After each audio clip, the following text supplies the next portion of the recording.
¿Qué tal? Muy buenas. Abrimos de nuevo esta ventana al ámbito del ámbito sanitario. Lo hacemos desde el punto de vista farmacéutico porque desde el Colegio de Farmacéuticos de Córdoba, bueno, pues están muy preocupados y además agradecemos precisamente eso, bueno, pues en el cuidado de nuestra salud y también el propio tratamiento que puedan tener ciertas patologías y la relación que tiene también esa atención primaria que puede ser el propio farmacéutico para con cada uno de los pacientes. Hoy vamos a hablar de enfermedades que tienen que ver, enfermedades reumáticas en concreto, y lo vamos a hacer con una persona experimentada también precisamente en esto, en el abordaje de las mismas. Ella es Elena Galán, que es farmacéutica, por cierto, en la farmacia del Naranjo. ¿Qué tal, Elena? Muchas gracias. Hola, muchas gracias a vosotros por invitarnos. Bienvenida. Bueno, hablamos de enfermedades reumáticas. Yo no sé si la gente realmente es consciente de en qué consisten las enfermedades reumáticas y qué tipos hay, porque a lo mejor a veces se suele confundir con otro tipo de patologías. Explícanos. Pues mira, las enfermedades reumáticas son aquellas que están relacionadas con el aparato locomotor. Afectan sobre todo a articulaciones, a músculos, a tendones, a ligamentos. También están incluidas en este tipo de patologías las enfermedades metabólicas del hueso y también aquellas que afectan al tejido conectivo, ¿vale? La colagenosis.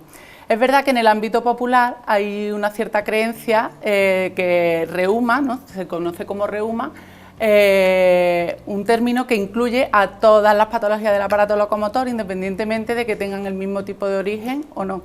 Y también existe el concepto un poco erróneo de que estas patologías vienen con la edad y que no tienen ningún tipo de tratamiento. Cosa que muchas veces no es así, ¿no? Exactamente. El término reuma no existe en los libros médicos. A veces hablamos de reuma cuando ya hay un dolor de algo, ¿no? De huesos, ¿no? Directamente. Efectivamente, así es. Y hay muchas tipologías, ¿no? Pues sí, dentro de las enfermedades reumáticas pues tenemos distintos tipos, son muy diferentes. Hay una clasificación que es la que se suele seguir, en la cual se incluye, pues por un lado, la artrosis, artritis reumatoide, artritis infecciosa, por otro lado, enfermedades del tejido conectivo como el lupus eritematoso sistémico, también enfermedades del hueso como la osteoporosis, y por último también las neoplasias, los tumores óseos. Aparte también se incluyen las fibromialgias, las bursitis, es decir que la variedad de enfermedades que se incluyen dentro de este grupo es enorme.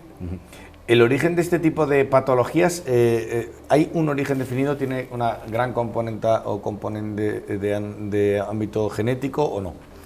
Pues bueno, este tipo de enfermedades reumáticas se asocian sobre todo a dos tipos de procesos. Por un lado, a procesos de tipo inflamatorio, y también hay algunas de ellas que tienen un componente autoinmune. Según el tipo de enfermedad del que estemos hablando, pues tendrá más de una parte o más de otra. Es cierto que los tratamientos que se utilizan para este tipo de enfermedades atacan fundamentalmente a esas dos grandes líneas. Por un lado están los antiinflamatorios para reducir la inflamación. Por otro lado están los inmunosupresores para reducir lo que es el componente autoinmune. Es cierto que hay pacientes que no llegan a mejorar la enfermedad a través de estos tratamientos, lo cual nos hace pensar, y hay muchas hipótesis, de que hay un componente que no es inflamatorio, que no se está tratando, que hay que investigar y que hay que desarrollar tratamientos que vayan en esa línea. Cuando hablamos de síntomas de este tipo de patologías, has dejado entrever, ¿no?, algunos, ¿no?, que tienen que ver precisamente con la propia inflamación, pero claro, a lo mejor esa autoinmunidad uno no la reconoce a priori. ¿Cuáles son esos síntomas que se van surgiendo? No sé si hay más dolores o malestar en general. Claro, depende de cuál sea la enfermedad. En este tipo de enfermedades reumáticas pues nos podemos centrar, si quieres, en dos tipos fundamentalmente, ¿no? Vamos a hablar de la artrosis, que es la que tiene mayor prevalencia en el mundo de las enfermedades reumáticas, y la artritis reumatoide, con una prevalencia también muy alta. Si quieres, detallamos cada una de ellas, o sea, y hablamos de la sintomatología, porque cada una tiene sus características particulares. ¿No? Bueno, pues por hablar un poco de la artrosis, que además es un término muy conocido, ¿no?, que yo creo a veces incluso se confunde con la propia artritis. Así es, ¿no? Así es. Pues si quieres, pues hablamos de esto. Artrosis, pues, es la enfermedad reumática con mayor prevalencia en el mundo. Estamos hablando de un porcentaje de un 29%. O sea, casi 3 de cada 10 personas. Mayores de 20 años, Ajá. que eso es llamativo porque las personas asocian el término artrosis sobre todo a personas mayores y no, hay artrosis también en personas jóvenes. Se da mayoritariamente también en mujeres. Con bastante diferencia, en especial a partir de la menopausia. O sea, mucha más prevalencia a partir de la etapa menopáusica, ¿no? Exactamente. Y es una enfermedad degenerativa del cartílago en la cual se produce pues la articulación está formada por los dos huesos, ¿no? Y en el centro tenemos una almohadilla de cartílago que hace que no friccione un hueso sobre el otro. En el momento que esa almohadilla se va degenerando, va adelgazándose, se va agrietando y entonces todas las componentes de la articulación se van dañando y acaba produciéndose pues el dolor, ¿no? En primer lugar, seguido de la inflamación y por supuesto un deterioro del movimiento grande. El tipo de dolor que se produce en este caso es un dolor de tipo mecánico que se inicia sobre todo en el movimiento, suele tener un curso intenso de mucho dolor en los 15-30 primeros minutos de movimiento y a partir de ese momento pues empieza a descender. Conforme la enfermedad va progresando, pues ese dolor se va tornando también en inflamación y ya pues también tenemos dolor incluso en reposo y impide más el descanso también. ¿Cuánto tiene que ver el estilo de vida que hoy día llevamos en general con la proliferación o la efervescencia, podemos decir así, incluso de este tipo de patologías? Bueno, pues evidentemente tiene mucho que ver, ¿no? Vamos a ver que los factores de riesgo de esta enfermedad pues está la edad, está el sobrepeso, la obesidad, lo cual está muy relacionado con nuestro estilo de vida, ¿no? Actual, que es más sedentario, la sobrecarga repetitiva, los trabajos que requieren un esfuerzo físico importante, pues también esos trabajadores están más afectados. El sexo, como hemos dicho, las mujeres, en eso ahí nuestro estilo de vida tiene poco que ver, pero sí es verdad que también existe un componente genético que no tiene nada que ver con nuestra forma de vivir en ciertos tipos de artrosis. Por ejemplo, la artrosis nodular de mano está visto que tiene un componente genético importante, es decir, que hay cosas que nosotros podemos controlar con nuestro estilo de vida y hay otras que... En ese estilo de vida se incluyen también prácticas de todo tipo que también hoy en día proliferan, sí. Y que están catalogadas como de saludables en una práctica continuada, pero fíjate que hay cosas que a lo mejor hacen prevalencia sobre esa patología, ¿no? Pues sí, los deportes de alto impacto, nosotros pensamos en la vida hace 30 años, y bueno, pues era muy raro o casi impensable ver a personas que estaban corriendo por la calle, como ahora es totalmente normal, ¿no? Eso lo raro es no verlos. Casi. Claro, exactamente. Eso no quiere decir que el deporte no sea sano, que hacer running no sea sano, quiere decir que hay que hacerlo en determinadas circunstancias y que por supuesto pues que hay que intentar evitar los impactos sobre las articulaciones. El correr sobre asfalto pues evidentemente impacta mucho más sobre nuestras rodillas, nuestros tobillos, nuestras caderas, que hacer otro tipo de deporte, por ejemplo, pues una bicicleta, ¿no? No tiene el mismo nivel, aunque también tiene su importancia sobre determinadas articulaciones, o hacer natación, ¿no? Es el deporte que menos impacta menos dolor produce, menos impacto produce sobre esa articulación. Cuando hablamos de tipos de tratamiento, ¿hablamos siempre de tratamientos farmacológicos o van complementados también por otro tipo de acciones? Pues nosotros, por un lado, cuando hay un diagnóstico de artrosis, ¿no? Pues los tratamientos que actualmente se utilizan son tratamientos antiinflamatorios, ¿no? Analgésicos, y luego hay unos tratamientos que son a largo plazo, que son el condroitin sulfato y la glucosamina, que son dos suplementos que se utilizan para mejorar ese cartílago que está dañado, digamos para frenar la progresión de la enfermedad, que es lo que al final estamos intentando.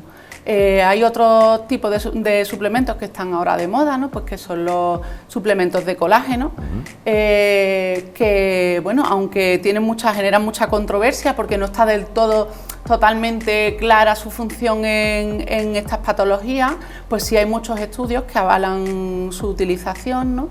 En particular, bueno, el colágeno es una proteína que es la mayoritaria en nuestro organismo. Y nosotros tenemos la capacidad de sintetizarla, aparte de obtenerla de la alimentación. El aportar un suplemento externo pues lo que hace es pues que si nosotros no estamos haciendo suficientemente bien ese cuidado de alimentación y de ejercicio, pues nosotros aportamos de forma externa lo que deberíamos de estar haciendo bien con nuestro cuerpo. Es verdad que a partir de 30 años nuestro organismo pierde esa capacidad de síntesis de colágeno.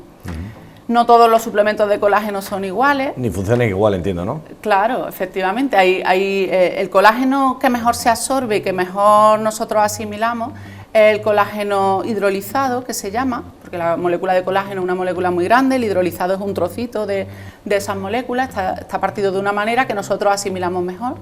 Y si va acompañado de determinadas vitaminas y minerales, como la vitamina C, la vitamina D, el magnesio, pues todo eso hace que se incorpore mejor a nuestro cuerpo, que lo podamos aprovechar mejor. Hemos hablado antes de artritis reumatoide, que es una enfermedad autoinmune. Como nos has explicado, ¿cuáles son esos síntomas que se pueden empezar o de alguna manera padecer cuando la enfermedad todavía está incipiente? Bueno, pues la artritis reumatoide pues muchas veces se confunde con la artrosis porque hay muchos síntomas que son muy parecidos. Por ejemplo, pues el dolor, la inflamación de las articulaciones, la deformación de las mismas, a veces se produce deformidad. Es cierto que se produce sobre todo en las extremidades, en las articulaciones y de forma simétrica en los dos miembros.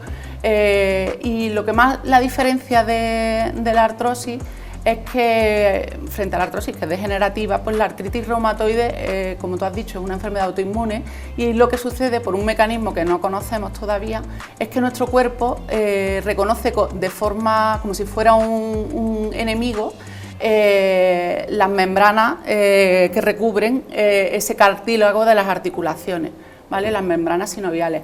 Esas membranas son las encargadas de hacer que ese cartílago esté sano. Le aportan un líquido que necesita para estar bien y aparte le aportan un sostén. Cuando esas membranas se deterioran, los tejidos de alrededor de la articulación se deterioran mucho, se producen una salida, una extravasación del líquido y entonces pues toda la articulación se daña bastante. Entiendo que además esta es una enfermedad, bueno, como todas, ¿no? Que el que la padece, bueno, pues se siente muy incómodo y además va por fases, ¿no? Por etapas también, ¿no?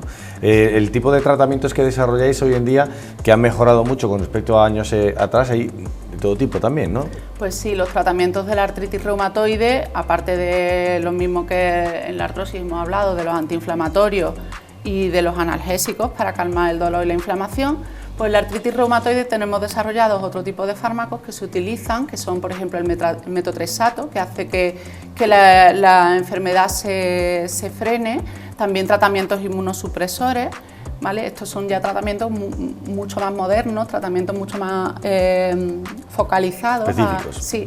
Y luego pues en este tipo de patología, pues es verdad que extraña, porque bueno, no he comentado antes que los síntomas de la artritis reumatoide, aparte de los articulares, hay pacientes que desarrollan otros síntomas, pues que son en el pulmón, en los ojos, en los vasos sanguíneos, en la pleura, ¿vale? Entonces, frente a esas patologías, pues también hay que actuar en los tratamientos, evidentemente. Ya por último, para acabar, nos gustaría que nos explicaras también cuáles son esos factores de riesgo que pueden hacer que una persona pues padezca este tipo de patologías. Hemos hablado un poco antes de esas componentes, sí, pero los principales factores de riesgo que a lo mejor están a nuestro alcance y que podemos evitar para bueno, pues para no tener o padecer este tipo de patologías, ¿cuáles son? Bueno, pues los factores de riesgo van fundamentalmente orientados, depende de la enfermedad, como hemos dicho, ¿no? En la artritis reumatoide en concreto hay un componente genético importante. También hay factores que sí podemos controlar, que por ejemplo el tabaco predispone los tejidos a ese daño en los pulmones que hemos hablado. La obesidad está muy relacionada porque el tejido adiposo hace que seamos más reacios a los tratamientos que se hacen inmunosupresores, ¿vale? Bueno, el sexo en este caso pues no se puede elegir, ¿no? Uno es mujer o es hombre, en eso no podemos incidir. Pero luego también pues lo que hemos hablado del tipo de deporte que se practica, ¿vale? Porque es importante pues, fortalecer la musculatura que hay alrededor de las articulaciones para darle más estabilidad a las mismas. También se puede hacer fisioterapia, ¿vale? Para todo ejercicio dirigido siempre a paliar las dolencias que producen este tipo de enfermedades reumáticas. Por último, por acabar, ¿cuál es el papel del farmacéutico en el abordaje de este tipo de patologías? Porque además vosotros muchas veces sois la antesala, ¿no?, de lo que sería el diagnóstico, ¿no?, de cara a poder enviar o remitir al paciente a un médico, a un facultativo médico, que al final es el que hace todas las prescripciones, pero también sois luego la persona de colchón o de cartílago, podríamos decir, de cara al propio desarrollo de la misma, ¿no?, y a que esos síntomas, bueno, pues sean inferiores gracias a vosotros, ¿no? ¿Cuál es el papel fundamental que ejercéis? Nosotros, el papel fundamental, pues yo por ejemplo, la farmacia donde trabajo, donde desempeño mi actividad, pues una farmacia de barrio, pequeñita, y tenemos un contacto muy estrecho con los pacientes.